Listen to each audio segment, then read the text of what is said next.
ठीक है, सो देखो प्रोजेक्ट का पूरा सेटअप रेडी है हमारा। मैंने यहाँ से बता था कि रन कैसे करते थे हम लोग, क्या कमांड था। पहले तो आपको वर्चुअल एनवायरनमेंट को एक्टिवेट करना है ना।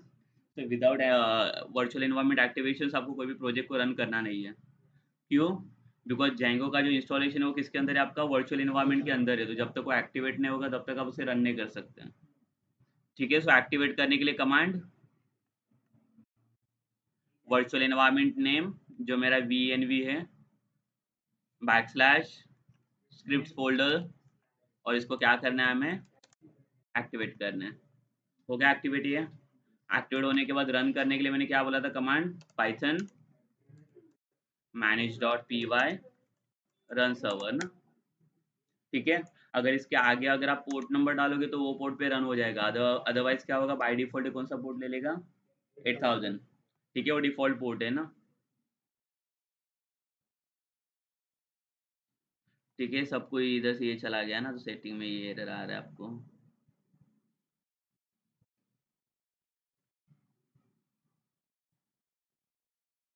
या ये किया था हम लोगों ने, देखो इसको रिफ्रेश कर लो। इसको रिफ्रेश करोगे तो आएगा कि नहीं, ये गया है ना अभी, इसको निकाल दिया। ये रिफ्रेश करोगे तो हमारा आ जाएगा ये। ठीक है, सो अभी हमें क्या करना है, इसके अंदर ऐप बनाना है ना। तो ऐप बनाने के लिए देखो मैंने क्या बोला था, इस सर्वर को देखो इधर स्टॉप किया तो भी चलेगा, बट टाइम वेस्ट नहीं होना चाहिए। इसके लिए मैंने क्या बोला, इसको स्टॉप मत करो, इसको रहने दो ऐसे ही चालो।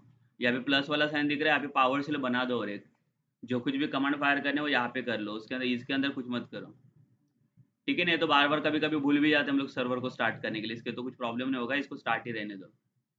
और दूसरे शेल में क्या करता हूँ, जो कुछ भी मुझे परफॉर्म करना है वो इसके अंदर कर लूँगा मैं। ठीक है, सो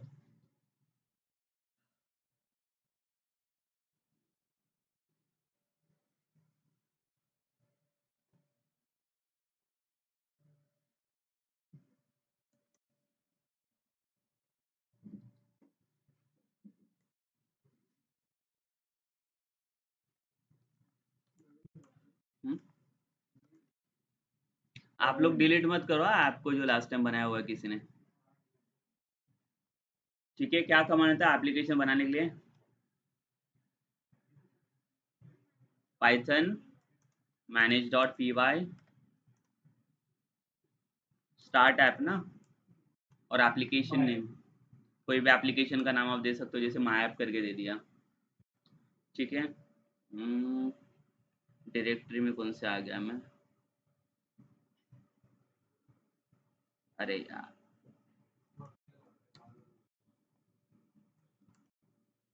ठीक है, ये कमांड है देखो, बन जाएगा अभी, बन गया। ये देखो माई ऐप वाला। तो इसको मैं मिनिमाइज करके रखता हूँ ताकि कन्फ्यूजन नहीं चाहिए। माई ऐप को ओपन कर लेता हूँ। इसमें से फाइल भी बताया था मैंने। व्यूज़ का काम क्या होता है, लॉजिकल पार्ट का ये करने के लिए, जो बिजनेस लॉजिक आपको लिखना है वो यहाँ पे व्यूज़ में। मॉडल्स वाला काम किसके लिए, जब भी डेटाबेस के साथ कुछ काम करेगा, टेबल्स वगैरह क्रिएट करना रहेगा, तब मॉडल्स का लाइक यहाँ पे कनेक्शंस आएगा। ठीक है, और एडमिन का काम क्या होता है, जो एडमिनिस्ट्रेटर मोड है, जो डैशबोर्ड आता है, उसके अंदर कुछ भी चीज़ें अगर आपको शो करने हैं, तो उसके लिए क्या करना पड़ता है, आपको रजिस्टर करना पड़ता है पहले एडमिन के ऊपर, करेक्ट ना। सभी व्यूज में देखो पहले तो करना क्या है, मैंने क्या बोला था, सब कुछ लाइक देखो चीज़ें जो लाइक यहाँ पे हम लोग रन कर रहे हैं, और रन क्या बेसिस पे करेगा, और इसे यूआरएल चाहिए कुछ एग्जीक्यूट करने के लिए। तो ये कौन से वाले यूआरएल को सर्च कर रहे हैं, देखो प्रोजेक्ट के अंदर आपके पास यूआरएल वाला फाइल है यहाँ पे, ये वाले यूआरएल, बट इसके पास तो एक ही यूआरएल है ना। तो आपको आगे जितने भी यूआरएल चाहिए वो क्या करना पड़ेगा, बनाना पड़ेगा मुझे यूआरएल। तो मैं क्या कर रहा हूँ, देखो प्रोजेक्ट को इंटरप्ट नहीं कर रहा हूँ, क्यों, बिकॉज मैंने बोला था एक सिंगल प्रोजेक्ट में हम लोग मल्टीपल एप्लीकेशन क्रिएट कर सकते हैं ना। अगर इसी में बनाते जाओगे तो मुझे पता नहीं चलेगा कौन सा यूआरएल कौन से ऐप के लिए काम कर रहा है। तो मैं क्या करता हूँ, मेरे एप्लीकेशन के लिए स्पेशली क्या करता हूँ, उसका सेपरेट यूआरएल बना के देता हूँ। ठीक है, तो वो एप्लीकेशन को जितना भी जो कुछ भी चेंजेस करना है वो अपने एप्लीकेशन के रिलेटेड ही कर लेगा वो। इसके अंदर मुझे कुछ करने की जरूरत नहीं पड़ेगी। तो मैंने क्या बोला था, लाइक देखो ये जो यूआरएल्स वाला फाइल है आपका, इसको क्या कर लो, यहाँ पे राइट क्लिक करके इसे कॉपी करना है, बराबर। और कॉपी करके कहाँ पे पेस्ट करना है हमें, माई ऐप के अंदर। इसके ऊपर राइट क्लिक किया और यहाँ पे मैंने पेस्ट किया, आ गया इधर भी सेम यूआरएल वाला फाइल। बट यहाँ से करना क्या है, देखो बहुत कुछ चीज़ें इसमें दी हुई है अभी। माई ऐप वाले में प्रोजेक्ट में कुछ मत करो, सिर्फ इसमें चेंजेस कर रहा हूँ मैं। माई ऐप में करना क्या है, पहले तो ये चीज़ें हटानी है, मेरे को एडमिन वेडमिन कुछ नहीं चाहिए इसमें हमें। अथॉरिटी है, ये सब कमेंट वेमेंट निकाल देता हूँ। हो गया? ये भी नहीं चाहिए हमें। तो आपको जो अभी यूआरएल्स बनाने हैं वो कहाँ पे बनाओगे आप? इसके अंदर बनाओगे। पाथ इम्पोर्टेड है बिकॉज़ पाथ की हेल्प से हम लोग क्या करते हैं, पाथ का यूआरएल डिफाइन करते हैं ना, तो आपका जो यूआरएल आएगा वो इसके अंदर जाएगा, ठीक है? बट प्रॉब्लम क्या होगा, लाइक देखो ये एप्लीकेशन जो आपने बनाया हुआ एप्लीकेशन को रजिस्टर्ड भी आपको करना पड़ेगा प्रोजेक्ट के अंदर। बिकॉज़ प्रोजेक्ट को पता ही नहीं है ना कि आप कौन से एप्लीकेशंस के ऊपर काम कर रहे हो, तो कहाँ पे रजिस्टर करते हैं हम लोग? सेटिंग.py में प्रोजेक्ट के, ये दिख रहा है इंस्टॉल्ड ऐप्स। इंस्टॉल्ड ऐप्स के अंदर जाके आपको क्या करना है, इसके नीचे ऐप का नाम, कौन-सा ऐप का नाम है मेरा? माय ऐप ना, इसको रजिस्टर किया। ठीक है, ये रजिस्टर हो गया, देखो यहाँ पे दिखेगा मुझे सर्वर रिस्टार्ट हो रहा है मेरा। रजिस्टर करने के बाद अभी ये प्रोजेक्ट को पता नहीं है कि एप्लीकेशन के अंदर इसने दूसरा एक यूआरएल वाला फ़ाइल बना के रखा है करके। तो इससे वो बताना पड़ेगा आपको कि मेरे पास और एक यूआरएल फ़ाइल है जो मैंने एप्लीकेशन के लिए सेपरेट बना के रखा है। तो वो कैसे डिफाइन करते हैं? तो देखो ये कौन-सा फ़ाइल है, एडमिन वाला है ना? यहाँ पे देखो राइट साइड में दिखता है कौन से फ़ाइल से ये आ रहा है, माय प्रोजेक्ट से आ रहा है और ये माय ऐप से आ रहा है। तो माय प्रोजेक्ट के अंदर ये जो पाथ करके दिख रहे हैं, ये पाथ की हेल्प से हम लोग क्या करेंगे, और एक यहाँ पे पाथ बनाएँगे देखो। बट इसका पाथ जो रहेगा वो एम्प्टी देता हूँ, यहाँ पे कुछ भी देना नहीं है। कॉमा करके, ठीक है, यहाँ पे क्या चाहिए, जैसे ये वाला यूआरएल मुझे इसको ऐड करके देना है यहाँ पे, जो यूआरएल वाला फ़ाइल ऐड किया है वो। तो उसके लिए हम लोग क्या करते हैं, यहाँ पे इंक्लूड फंक्शन यूज़ करते हैं। इंक्लूड का काम क्या होता है, वो फ़ाइल को इंक्लूड करना है यहाँ पे। इंक्लूड ब्रैकेट के ओपन, फ़ाइल का नाम क्या है आपका? यूआरएलएस ना, बट ये फ़ाइल कहाँ से, कौन से एप्लीकेशन से आ रहे हैं? माय ऐप से आ रहे हैं। तो पहले we have to write application name dot file का नेम दैट इज़ यूआरएलएस। समझा? ये रहेगा, बट देखो ये कहाँ पे एरर दे रहा है आपको, इंक्लूड के इधर। क्यों? इंक्लूड को ये इम्पोर्ट करने के लिए बोल रहे हैं। तो इंक्लूड कहाँ पे इम्पोर्ट होगा, ये जो पाथ इम्पोर्ट किया है, कॉमा कर लो और इधर इंक्लूड भी डाल दो। तो इसका काम हो गया, ये आपका ये यूआरएल ये हो गया, लिंक हो गया किसके साथ? इसके साथ ना, ये एप्लीकेशन के साथ। तो अभी आप ये वाले यूआरएल के साथ काम कर सकते हो। ठीक है, उसका काम वहाँ पे फिनिश हो गया, सेटअप हो गया उसका। तो अभी आपको जो हैंडल करना है वो सिर्फ़ ये 2 फाइल को हैंडल करना है, यूआरएल्स एंड व्यूज़ वाला फाइल। व्यूज़ का काम क्या रहेगा, जो कुछ भी फंक्शनैलिटी रहेगी वो आपको यहाँ पे क्रिएट करना है। तो फंक्शंस के लिए मैंने बोला था नॉर्मल फंक्शन कैसे बनाते हैं पाइथन, वैसे है ना, डेफ से हम लोग डेफ फंक्शंस का नाम कुछ भी दे दो, लेट्स से लाइक होम करके दिया फंक्शन। बट मैंने बोला था फंक्शन जब भी बनाते हैं जैसे सेल्फ कीवर्ड हम लोग देते हैं टू डिफाइन मेंबर फंक्शंस ना, but this function is going to like submit the request for the like server ना, तो ये सर्वर का रिक्वेस्ट कैसे पास करता है, यूजिंग रिक्वेस्ट पैरामीटर ना। और यहाँ पे क्या करेंगे हम लोग, इसका डेटा फ्रूटफुल फंक्शन के थ्रू चलते हैं हम लोग, क्यों? बिकॉज़ डेटा जो जाएगा आपको सर्वर से रिस्पॉन्ड लेना है ना, तो डायरेक्टली जाके इसका रिक्वेस्ट सर्वर को जाएगा और सर्वर क्या करेगा, इसके बेस पे आपको रिस्पॉन्ड सेंड करेगा। ठीक है, और रिटर्न में सर्वर का रिस्पॉन्स किसमें जनरेट होता है, यूजिंग एचटीटीपी रिस्पॉन्स। तो एचटीटीपी रिस्पॉन्स देखो यहाँ पे मिलेगा नहीं आपको, तो उसके लिए आपको क्या करना पड़ेगा, यहाँ पे पहले उसको इंपोर्ट करना पड़ेगा। सो यहाँ पे लिखते देखो फ्रॉम जेंगो डॉट एचटीटीपी। ठीक है, तो एचटीटीपी की जितनी भी आपको प्रोसेस या रिक्वेस्ट चाहिए वो आप एचटीटीपी प्रोवाइड करके दे देगा आपको ये। और इसके अंदर से मैं क्या इंपोर्ट करता हूँ, मुझे क्या चाहिए, एचटीटीपी रिस्पॉन्स। ठीक है, तो एचटीटीपी रिस्पॉन्स का काम क्या है, जो आपने रिक्वेस्ट पास किया उसके बेस पे एक रिस्पॉन्स आपको जनरेट करके देगा ये। ठीक है, so with the help of HTTP response in that you can pass your any message. ठीक है, लाइक दिस इज जेंगो। ठीक है, बट प्रॉब्लम यहाँ पे क्या आएगा कि ये फंक्शन को मैं एग्जीक्यूट करने जा रहा हूँ ना, इसको थोड़ी मैं कॉल विल करने बैठूंगा, इसका कॉलिंग वगैरह नहीं होता। मैंने क्या बोला, इसका जो एग्जीक्यूशन होता है वो किसके थ्रू होता है, ये यूआरएल फाइल के थ्रू होता है। इसको यूआरएल मैपिंग बोलते हैं। ठीक है, तो फंक्शन को अगर ये एग्जीक्यूट करना है तो उसके लिए आपको क्या करना पड़ेगा, एप्लीकेशन के अंदर उसका यूआरएल बनाना पड़ेगा। बिकॉज क्यों, लाइक देखो व्यूज के अंदर एन नंबर ऑफ फंक्शंस हो सकते हैं ना, कौन सा फंक्शन कहाँ पे क्या नाम से मैं सर्च करूँ वो कैसे पता करूँ मैं? तो उसके लिए आपको क्या करने पड़ेगा, यहाँ पे यूआरएल बनाने पड़ेंगे। ये यूआरएल मतलब समझा ना? अभी यहाँ पे इसके आगे मैं सर्च क्या करूँ, क्या नाम डाल के सर्च करूँ उसको, तो मेरा फंक्शन एग्जीक्यूट हो जाए। लेट्स से मैंने होम डाला तो आएगा इधर, होम नाम का कुछ है हमारे पास? नहीं है ना। फंक्शन से पता ही नहीं, इसे सिर्फ यूआरएल पता है। अगर मैं होम नाम से सर्च करूँ तो ये क्या बोलेगा कि होम नाम का आपके पास यूआरएल होना चाहिए।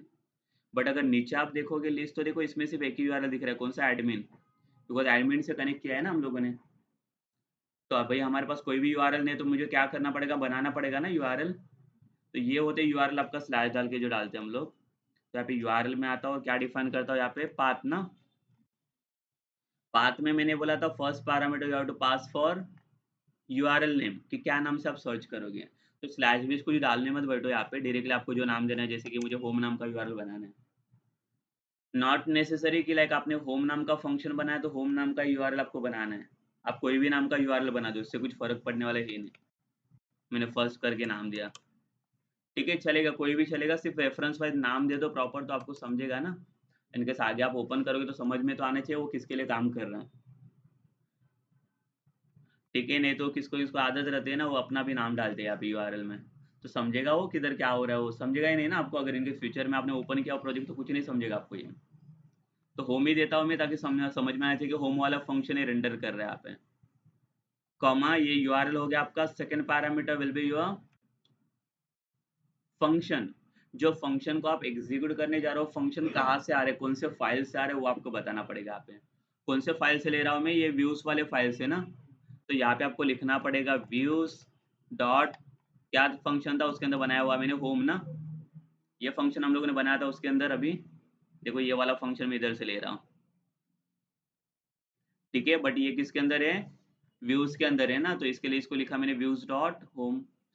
कॉमा थर्ड पैरामीटर पास करना है आपको, that is name. It is optional, नहीं पास कर तो भी चलेगा, बट नेम क्या डिफाइन करता है, this is your function name. Function का नाम क्या, होम ही है ना। और यहाँ पे कॉमा देता हूँ। बट देखो यहाँ पे फिर से कौन सा एरर आ रहा है, व्यूज पे ना। तो व्यूज को भी क्या करना पड़ेगा आपको, यहाँ पे इंपोर्ट करना पड़ेगा, बिकॉज इसको पता नहीं कि ये व्यूज कहाँ से आ रहे हैं। तो इंपोर्ट क्या इंपोर्ट करेंगे हम लोग, देखो फ्रॉम में सिर्फ डॉट लिखो। डॉट मतलब क्या होता है, पूरा करंट डायरेक्टरी सिलेक्ट कर लेगा और इसके अंदर जो व्यूज है वो फाइंड आउट कर लेगा वो। सो डॉट इंपोर्ट व्यूज ना, गया एरर ये, सेव कर लो। और कुछ बाकी है इसमें, हो गया ना। इसको ये फंक्शन को मैंने बताया ना कि ये वाले यूआरएल पे रन होना है, होम वाले यूआरएल में। तो मेरा देखो सर्वर स्टार्ट ही है, मुझे कुछ करने की जरूरत नहीं है। स्लैश करके यूआरएल का नाम क्या है मेरा, होम। आ गया यहाँ पे। अगर कुछ भी नाम डालूंगा तो आएगा ये, जैसे कोई दूसरा यूआरएल का नाम, जैसे टेस्ट वाला यूआरएल है कोई भी हमारे पास, यहाँ पे देखो दिखाएगा। अभी होम वाला भी ऐड हुआ, दिख रहा है ये, होम वाला भी ऐड हो गया अभी यूआरएल, जो अभी हम लोगों ने ऐड किया वो। तो यूआरएल फाइल में जितने भी यूआरएल आपने बनाया वो यहाँ पे शो करेगा आपको। और एक चीज़ देखो, बहुत बहुत बार मैंने ये भी देखा है, आप लोग जो मिस्टेक करते हो, ये कभी-कभी आपका सर्वर स्टॉप हो जाता है, जो ऑटो सेव्ड रखते हो ना आप। ये देखो ये स्टॉप हो गया ना अभी सर्वर मेरा। इसके बाद अगर आप ट्राई करोगे ना इसको, देखो रिफ्रेश करके, कौन सा यूआरएल था हमारा, होम ना।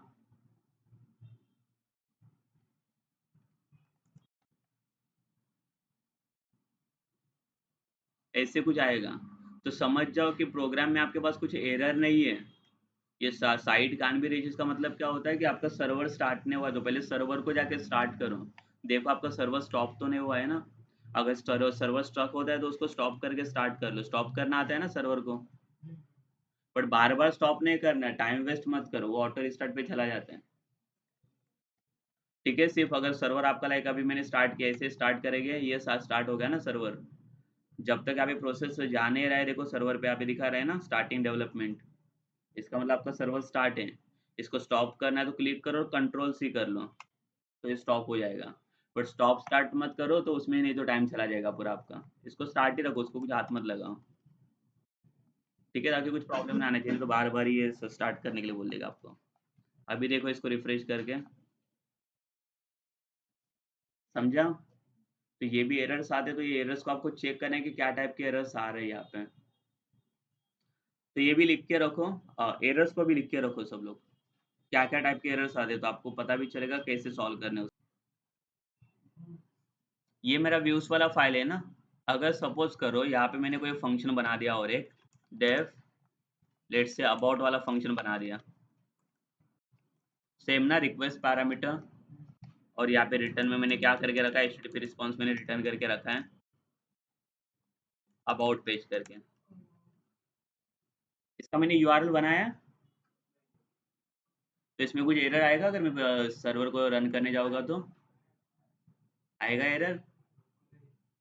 नहीं ना, फंक्शन बनाने के बाद कॉल करो या ना करो वो मेरे ऊपर डिपेंड करता है ना। कॉल कब करते हैं हम लोग, जब भी एग्जीक्यूशन को मुझे अगर रिजल्ट चाहिए तो ना। तो अभी अगर मुझे रिजल्ट नहीं चाहिए तो मैंने कॉल नहीं किया ना, जब भी मुझे चाहिए रहेगा तो मैं कॉल कर सकता हूँ। समझा? देखो ये सर्वर स्टार्ट हुआ है, यहाँ पे देखो कोई एरर नहीं आ रहा है। क्यों? बिकॉज फंक्शन है, बाकी यूआरएल को कुछ हम लोगों ने इंटरप्ट नहीं किया है। बट इनकेस ऐसे भी हो सकता है, समझो मेरे पास ये फंक्शन नहीं है। देखो सेकंड साइड से सोचो, अभी दो साइड है ना, या तो यूआरएल वाला और एक व्यूज वाला। तो अगर व्यूज बना लेता है बट यूआरएल नहीं बनाया उसका, तो कुछ मैटर नहीं करेगा ना वो। बट अगर मैंने क्या किया, यहाँ पे यूआरएल में आके इसको कॉपी कर लेता हूँ। यहाँ पे एक समझो कंसिडर करो अबाउट वाला फंक्शन।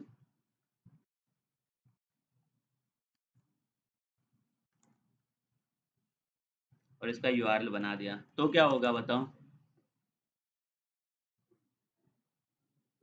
अगर फंक्शन ही नहीं है और कॉल करोगे तो होगा एग्जीक्यूट? नहीं ना, तो इसका एरर आना चाहिए ना। देखो इसको अगर मैं सेव करता तो ये नीचे मुझे एरर दे देगा ये। दिख रहा है यहाँ पे, देखो ये।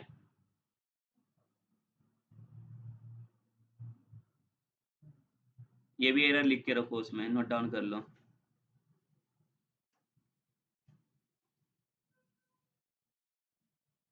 ये वाला module my app dot views has no attribute about. इसमें नीचे एरर चेक करते जाओ, इधर शो करता है ये error. Module my app dot views has no attribute. इधर अबाउट आएगा, या आपने जो डाला रहेगा वो आ जाएगा यहाँ पे।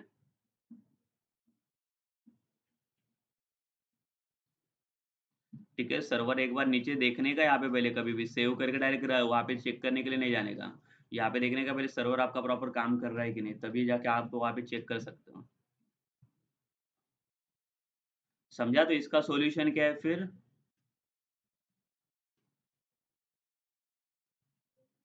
इसका रीजन लिख के रखो, if function is not there ना।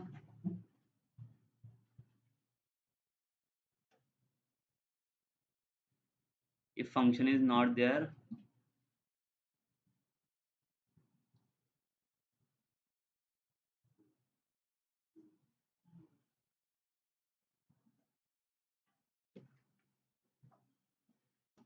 ठीक है, तो इसका सॉल्यूशन क्या रहेगा फिर? आपको फंक्शन बनाना पड़ेगा इसका, या तो आप यूआरएल को निकाल दो जिसका कुछ काम नहीं है तो। अब इसका कुछ यूज ही नहीं है ना मेरे पास, इसका नाम का कोई फंक्शन है ही नहीं, तो क्यों रखा है मैंने यूआरएल को? इसको ना हटा दो यहाँ से, तभी जाके एरर जाएगा आपका।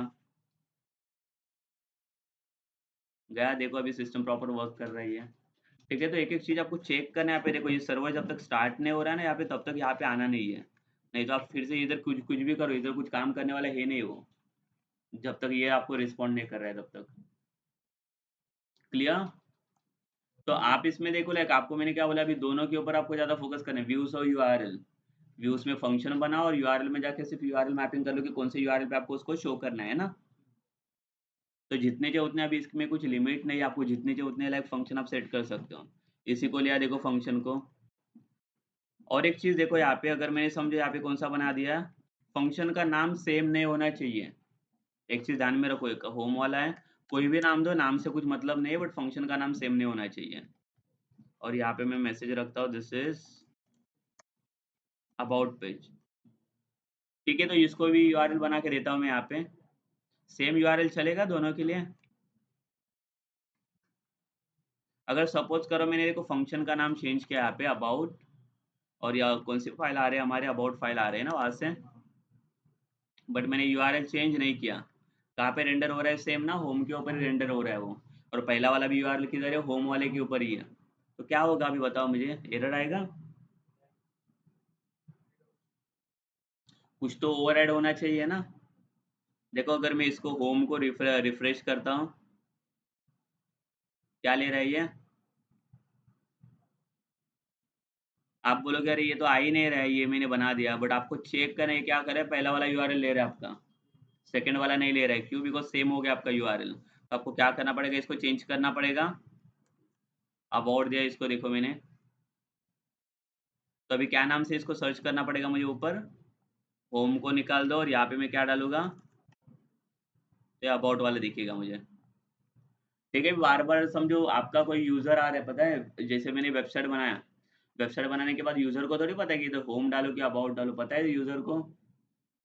इसके लिए देखो वेबसाइट में मैंने इसके पहले जो आपको वेबसाइट दिखा उसमें नेविगेशन बार बनाया था होम अबाउट वाला, तो यूजर वहाँ पे क्लिक करेगा ना, तो क्लिक करने के बाद डायरेक्ट उसको पेजेस वो मिलने चाहिए, तो वो हमें आज बनाना है। ठीक है, उसके लिए काम करेंगे आज हम लोग। ये समझा सबको कैसे क्या करना है वो यूआरएल वाला पार्ट। तो हर एक व्यूज और उसका यूआरएल होना चाहिए, वो आपको पहले चेक करके लेना है। वहाँ पे भी रिपीट रिपीट फंक्शनलिटी नहीं चाहिए उसमें। बाकी आपको जो लॉजिक इम्प्लीमेंट करना है वो इसके अंदर बनाने हैं, बाकी पाइथन का जो कुछ भी लिखना है आप इसके अंदर लिख सकते हो। ठीक है, समझा सिंपल। अगर आपको देखो पाइथन का कोई सिंपल टेस्टिंग करना है, जैसे नॉर्मल आप कैसे लाइक बेसिक एडिशन वेडिशन करते हो ना, वो भी आप टेस्ट करके देख सकते हो। जैसे ए का वैल्यू 2 दिया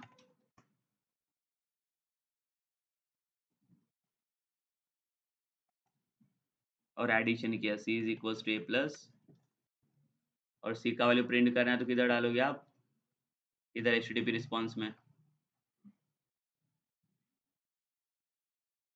इधर डाल दिया, मैं इसको निकाल दिया और किसको डाला, सी को ना।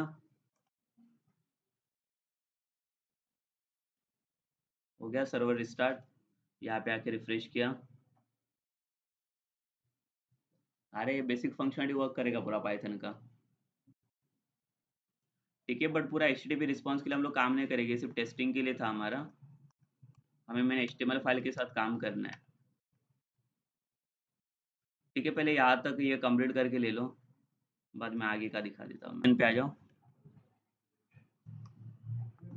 ठीक है, सब मैप और माय प्रोजेक्ट को आप मिनिमाइज करके रखो, पूरा सेटअप। और ये दिख रहा है फाइल के आउटसाइड में यहाँ पे क्लिक कर लो। ये फाइल्स के ऊपर किधर भी क्लिक मत करो, उसके आउटसाइड इधर, मतलब बाहर। ठीक है, यहाँ पे राइट क्लिक करना है, और राइट क्लिक करने के बाद देखो यहाँ पे एक ऑप्शन मिलेगा आपको न्यू फोल्डर। अभी ये चीज मैं यहाँ से भी कर सकता था ना, बट कभी कभी प्रॉब्लम क्या आता है, ये कोई ना कोई फोल्डर के अंदर चला जाता है। तो प्रॉब्लम्स को अवॉइड करने के लिए यहाँ पे क्लिक कर लो तो कुछ प्रॉब्लम आएगा नहीं आउटसाइड में। ठीक है, बिकॉज हमें इसके अंदर किसी के अंदर ये फोल्डर नहीं बनाने, ये बाहर ही बनाने फोल्डर। तो यहाँ पे राइट क्लिक किया और यहाँ पे न्यू फोल्डर। फोल्डर का नाम कुछ भी नहीं देना है, देखो फोल्डर का नाम मैं बताता हूँ, यहाँ पे नाम इसका देना है टेम्पलेट्स। टेम्पलेट्स ही देना है, बाकी दूसरा कुछ भी नाम नहीं देना है यहाँ पे। टेम्पलेट्स करके नाम देना है, टेम्पलेट्स नाम का फोल्डर बनेगा आपका अभी। ठीक है, और जो टेम्पलेट्स नाम का फोल्डर बनाया वो आपको जाके रजिस्टर करना पड़ेगा इन दी प्रोजेक्ट। सो प्रोजेक्ट के अंदर देखो ये आपके पास सेटिंग वाला फाइल है, सो ओपन कर लो सेटिंग डॉट पी फाइल को। और अगर नीचे आप आओगे टेम्पलेट्स करके दिख रहा है देखो, लाइन नंबर 55। अरे फोल्डर ही बनाएंगे क्या, न्यू फाइल बनाएंगे।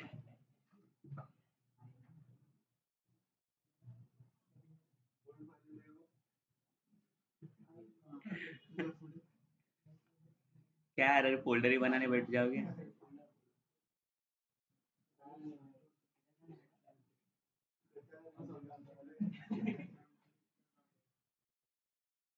अगर डेवलपर्स में आपको क्वेश्चन पूछ लिया हाउ टू क्रिएट फोल्डर,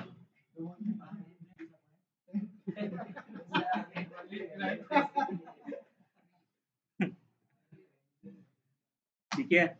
सो ये टेम्पलेट्स दिख रहा है यहाँ पे, ये टेम्पलेट्स के अंदर ये देखो DIRS करके दिख रहा है, डायरेक्टरीज बोलते हैं इसको। तो DIRS के अंदर जो आरे ब्रैकेट दिया है ना, ये लिस्ट वाला ब्रैकेट, इसके अंदर सिंगल कोड दे दो, और सिंगल कोड्स के अंदर आपका फोल्डर का नाम जो अभी मैंने दिया ना सेम टू सेम लिखो टेम्पलेट्स करके। जब तक ये रजिस्टर्ड नहीं होगा तब तक आप टेम्पलेट्स को यूज नहीं कर सकते, एरर देगा आपको ये। ठीक है, तो जैसे टेम्पलेट फोल्डर का बनाने के बाद आपको यहाँ पे जाके इसको रजिस्टर करना है। हो गया इसका काम। तो ना इसका सेटअप हो गया। अभी टेम्पलेट्स में करना क्या आपको, टेम्पलेट्स में कुछ नहीं है ना, यहाँ पे हमें HTML फाइल्स बनाने हैं फ्रंट एंड के लिए। तो इसके ऊपर देखो अभी टेम्पलेट्स के ऊपर राइट क्लिक करना है आपको, और न्यू फाइल। और देखो सबसे सिंपल, फाइल का नाम क्या है तो होम, और इसके एक्सटेंशन क्या होते हैं HTML फाइल के डॉट HTML। एक्सटेंशन भूलो मत डॉट HTML देने के लिए। देखो फाइल बन गया, ये तो पूरा HTML है, HTML का कोड आप आराम से कर सकते हो। भी लिखो इधर देखो, इधर कोई एरर नहीं आएगा आपको। ठीक है, जो लिखोगे वो आज दे देता ही है। हाँ, हाँ, वो एचटीएमएल के सिंटैक्स के लिए। अगर एचटीएमएल का सिंटैक्स लिखना है तो सिर्फ ये एक्सक्लेमेटरी मार्क लिखो और एंटर करो, तो पूरा एचटीएमएल दे देगा ये। ठीक है, बट इसकी ज़रूरत नहीं, इतना लेंदी कुछ जाना नहीं है हमें, सिंपल एचटीएमएल। शॉर्टकट सीखो एचटीएमएल कैसे यूज़ करना है वो। ठीक है, डिफ़िकल्ट वे से जाओ मत अगर डेवलपर बनना है तो। नहीं तो हेड, बॉडी सब बनाने बैठ जाओगे तो एचटीएमएल का अब आप कुछ नहीं कर पाओगे। ठीक है, सो ये होम डॉट एचटीएमएल बन गया, तो यहाँ पे मैं क्या कर लेता हूँ, देखो एक सिंपल मैसेज देता हूँ। दिस इज होम पेज ना, बट अभी ये किसके अंदर है, एचटीएमएल पेज के अंदर है ना ये। ठीक है, तो यहाँ पे हेडिंग वगैरह देना है आपको, तो आपने अगर एचटीएमएल का मैंने लिंक दिया था, सबने देखा वो लिंक? सबने देखा? किसने किसने अभी उसको हाथ भी नहीं लगाया, तो वो है कि नहीं वो भी देखा नहीं है लिंक। तो उसके अंदर आपने H1 टैग देखा है? हाँ, ऐसे कैसे नहीं देखा, ये तो स्टार्टिंग में ही दिखेगा आपको। देखा? अरे वो हेमंत ने भी देखा, अरे क्या तुम लोग क्या कर रहे हो फिर? हाँ, S6 तक आता है ना। तो देखो टैग, इसको टैग बोलते हैं। टैग कैसे लिखते हैं, इसमें भी देखो VS कोड इसका शॉर्टकट काम कर लेता है। सिर्फ टैग का नाम लिखो, H1 लिखो और एंटर करो, तो ओपन क्लोज बना के दे देगा ये। ब्रैकेट विकेट बनाने की जरूरत नहीं है, नहीं तो आप इधर मिस्टेक करोगे, ये ब्रैकेट डालो, ये लिखो, ये ब्रैकेट डालो, ये सब करने की जरूरत नहीं। सिर्फ टैग का नाम लिखो H1 और एंटर करो। और यहाँ पे लिखा मैंने this is my home page. हो गया, ये काम करेगा कि नहीं? इसमें हेड बॉडी कुछ नहीं है, करेगा ये। ठीक है, सेव कर लो इसे। हाँ, अरे वही तो शॉर्टकट है। आपने वेब डिजाइन अच्छे से इस्तेमाल आपको पता ही नहीं है।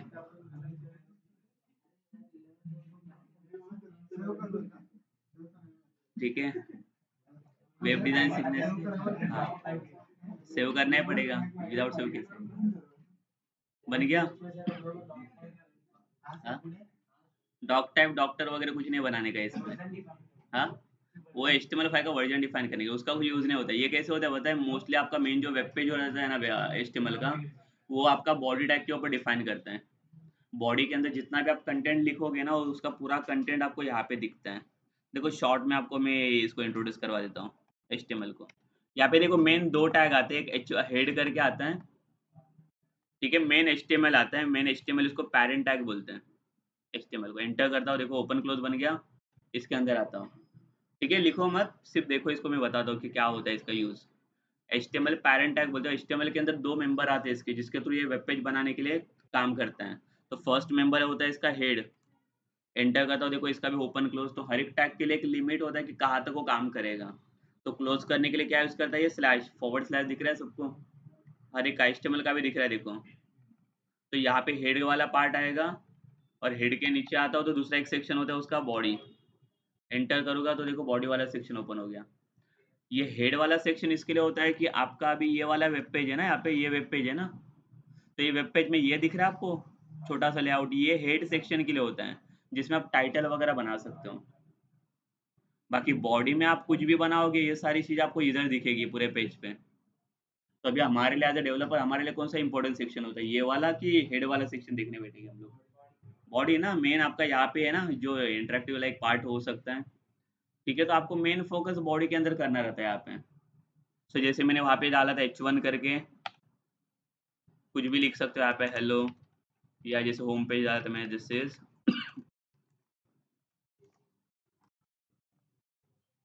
ठीक है, तो ऐसे आ जाएगा ये।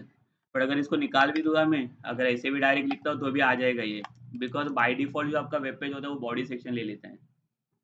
तो आपको वो सब लिखने की जरूरत नहीं है ना। अगर उससे भी सेम रिजल्ट में, इससे भी सेम रिजल्ट, तो क्यों कोड में मैं टाइम वेस्ट करूँ? रिजल्ट तो मिलने वाला है ना, वही रिजल्ट मिलेगा आपको। ठीक है, तो ये इसका शॉर्टकट है, देखो इसमें बहुत सारी चीज़ शॉर्टकट्स है। जो आप लॉन्ग कट से जाते हो वो HTML विस्टेमल लिखने बैठ जाता हो। सेव कर लो, देखो ये काम कर लेगा, ये पूरा बॉडी सेक्शन के अंदर ही जाने वाला है। तो बॉडी सेक्शन मतलब कौन सा, ये है ना, इधर दिखना चाहिए मुझे वो मैसेज। बट अभी ये किसको बताना पड़ेगा मेरे पास HTML फाइल है करके? व्यूज को ना। मुझे वो जो होम डॉट HTML फाइल है वो कहाँ पे रेंडर करना है, इधर भी कर सकते हो या तो इधर भी कर सकते हो ना, किधर भी कर सकते हो हम लोग फंक्शन के अंदर। बट देखो ये क्या होगा पता है, यहाँ पे ऊपर अगर आप देखोगे तो ये दिख रहा है रेंडर करके, ये हम लोगों ने डाला नहीं, बिल्ट इन उसने दिया है, प्रीडिफाइन प्रोवाइड करके रखा है इसने। रेंडर रेंडर का काम क्या होता है, टू रेंडर एचटीएमएल फाइल और टेम्पलेट फाइल इसको बोलते हैं हम लोग। नोट करके रखो उसको भी शॉर्ट में, रेंडर क्या होता है।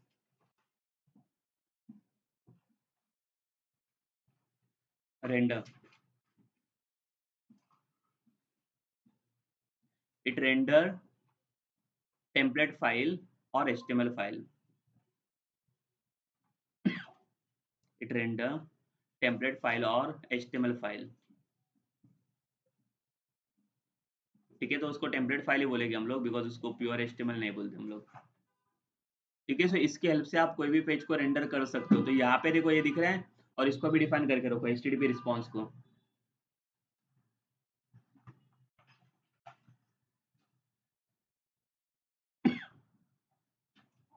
एचटीटीपी रिस्पॉन्स में लिखो it generate response from the server, it generate response from the server, from the server.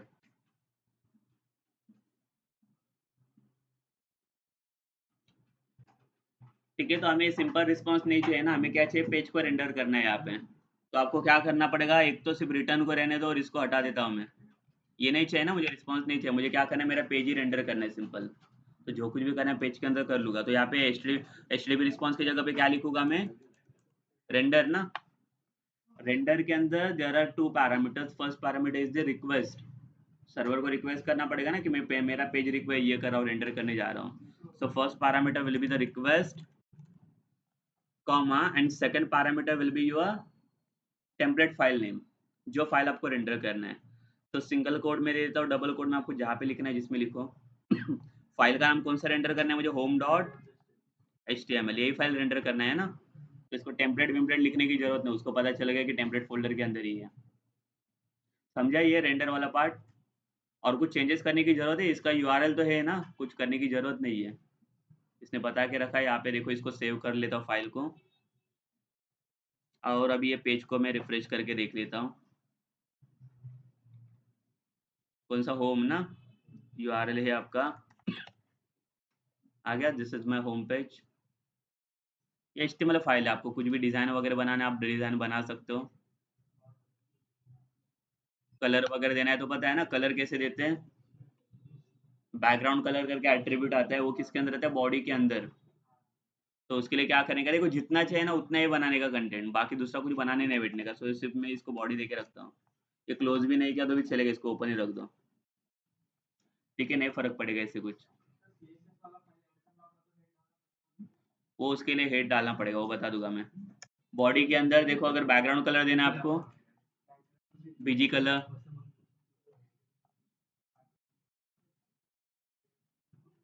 Save किया, देखो यहाँ पे आ गया।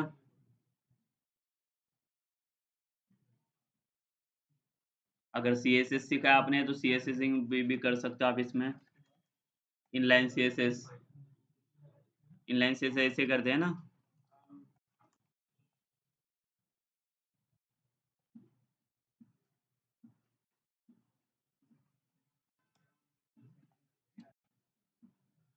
लीनियर ग्रेडियंट,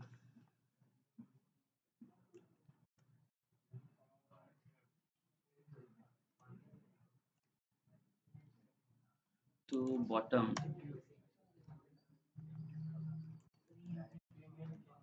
हम्म।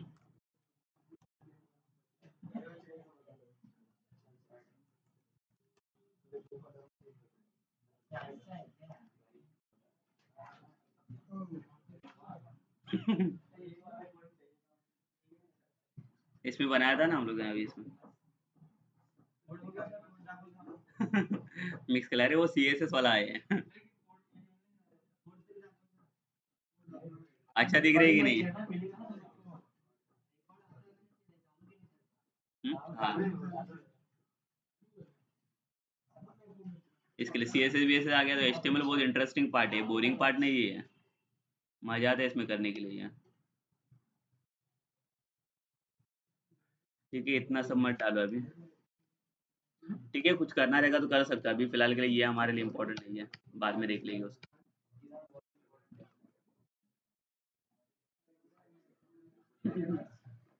ठीक है, सिर्फ इमेज वगैरह डायरेक्ट नहीं डाल सकते आप यहाँ पे, उसके लिए अलग फाइल आता है। नहीं, ये HTML नहीं है ना, ये जेंगो है। जेंगो में डायरेक्ट इमेजेस को रेंडर नहीं करते हैं, उसका सेक्शन आएगा अपना, स्टैटिक करके आता है इसमें। बाकी कलर विलर दे सकते हो आप, इमेजेस के लिए स्टैटिक कंटेंट सीखना पड़ेगा हमें। समझा है कैसे रेंडर करना है वो? तो जो कुछ भी चाहिए वो कंटेंट आपको यहाँ पे बनाना है अभी। HTML असणार, बट वो रेंडर जेंगो करेगा ना उसको, फाईल तेच असेल, HTML असेल।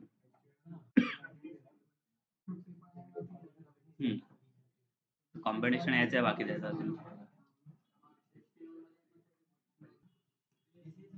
अगर आपके पास कोई HTML फाइल्स है तो आप इसके अंदर डाल सकते हो डायरेक्ट। तो अभी मेरे पास नहीं है ना, तो मैं टेम्पलेट में बना रहा हूँ, दूसरा न्यू फाइल बना लेता हूँ। और कौन सा मुझे अबाउट के लिए भी चाहिए, अबाउट डॉट HTML। इधर एक हेडिंग दिया, दिस इज अबाउट पेज। ठीक है, बट इसको भी रेंडर करना पड़ेगा ना व्यूज में। कहाँ पे जाके रेंडर करेंगे? यहाँ पे। हाँ, कुछ नहीं, सिर्फ हेडिंग दे, कुछ भी डालो इसमें, इससे कुछ फर्क नहीं पड़ेगा, सिर्फ पेज को हमें रेंडर करना है। क्या आएगा इधर? रेंडर ना, same first parameter request, comma page का नाम यहाँ पे दे दो।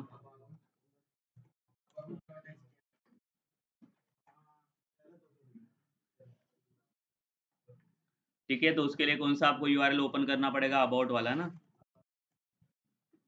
आ गया ना अबाउट वाला भी, सेम रेंडर। इसमें भी आपको एक एरर मिल सकता है, ये वाला एरर आता है, रुको ये भी दिखा के रखता हूँ मैं।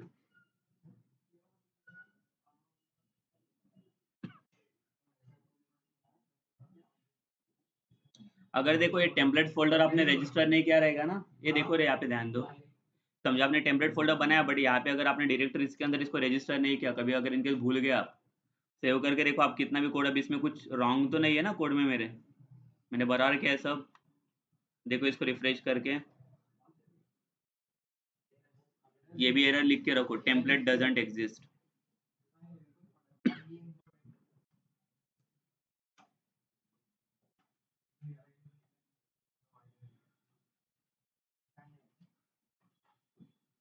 एरर लिखो